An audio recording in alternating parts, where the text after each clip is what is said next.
মা মরে গেছে না? কত বছর হয়েছে মরছে? 1 বছর। 1 বছর হয়ে গেছে। কি অবস্থা? কি করতে আছো তোমরা? কি সটকা বানাইতে আছো? কি চলতেছে? সটকা? জি, এটা আমাদের পটুয়াখালী বরিশালের দিকে সটকা বলে, তোমরা বলো কি? কি ধরবা? পাখি ধরবা? দেখি পাখি ধরতে পারি কিনা। হাতের এক্সপিরিয়েন্স কিরকম আছে? আমার জিগা এই যে না জিগাইলে চলে।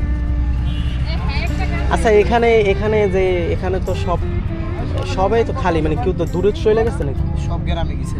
গ্রামে গেছে কেন? তোমরা কি এক এক সময় এক এক জায়গায় কাটাও নাকি? আপনি কোন জায়গায় বাড়ি ভাই? আমাদের বাড়ি হলো পটুয়াখালী বরিশাল। বরিশাল পটুয়াখালী। গেছিলা তোমরা? হাবিবপুর।